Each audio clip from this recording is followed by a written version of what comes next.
Latifah Abouchakra adalah seorang muslimah dan guru muda yang juga merupakan pengungsi dari Palestina. Ia begitu tenang dan lugas, menyampaikan pidatonya mengenai kebijakan yang dibuat oleh OFSTED, Office for Standard in Education, Children's Services and Skills, yang ingin membuat aturan pelarangan memakai hijab bagi siswa Muslimah di Inggris pada tahun 2018 lalu. OFSTED merupakan badan pemerintahan yang bergerak di bidang pendidikan anak dan remaja, serta pelatihan kemampuan di Inggris. Syukurnya, apa yang dilakukan Latifah mendapat dukungan dari para pendengar pidatonya. Ia semakin yakin berdiri untuk melawan Islamofobia, dan berjuang dalam menegakkan keadilan, terutama untuk mendapatkan haknya sebagai muslimah. Bagaimana Latifah Abouchakra menyampaikan ini semuanya?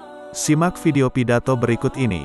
President, Conference, my name is Latifah Abouchakra. I'm a first-time delegate and a first-time speaker.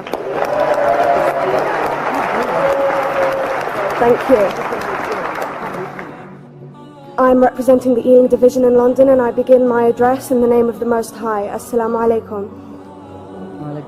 When certain politicians and the media use the term muscular liberalism, that's just another word for racism and Islamophobia. This stance on Islam has led them into primary schools to ascertain why young girls wear the hijab, as it could be interpreted as a sexualization of these young girls. I say shame on Ofsted for victimizing young girls,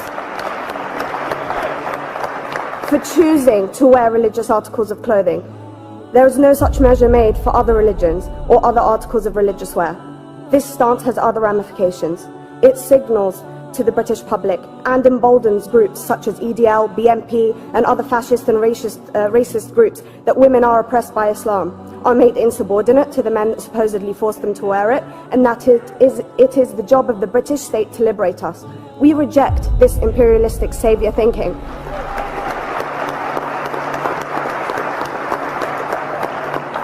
And I am here to state for all people who choose to practice their beliefs openly that we are not oppressed by our faith. The Quran beautifully states, La ikraha fid din, which translates to there is no compulsion in religion. My faith has given me the right to choose 1,400 years before the Universal Declaration of Human Rights told me I could. A fun fact for you, conference. My dad didn't want me to wear the hijab. I chose to. Those of faith, thank you. Those of faith should have the right to choose to wear their articles of faith. Sikhs wearing the turban, Jews wearing the kippah, or Christians wearing the crucifix. Practicing my right to freedom of expression through the hijab empowers me and other women like me to know that we are able to make decisions for ourselves.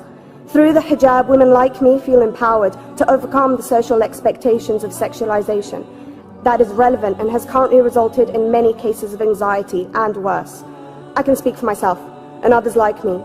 At school, I was able to focus more on the thoughts that were running through my mind than how good I looked to the world.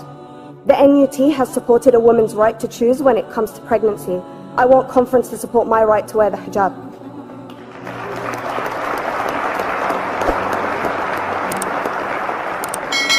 How I choose to practice my faith is clearly displayed for all to see. This makes me the target of hate crime.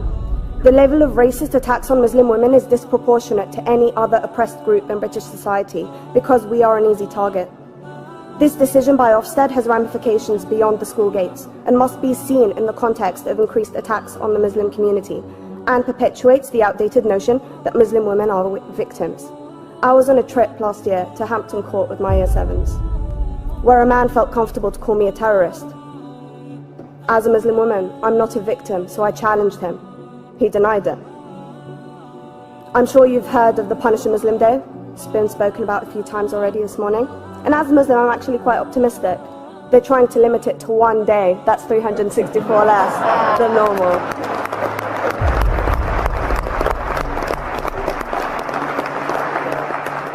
But let's be clear, conference. Islamophobia and other forms of racism affects non-Muslims too. If we don't challenge this stance as a collective, we may turn into a society like France, where women are forced by the law to choose between their faith and their education, their faith and their right to work in the public sector, their faith and their right to enjoy a day out by the seaside with their families. I want to end by stating that I came to this country as an 8-year-old refugee.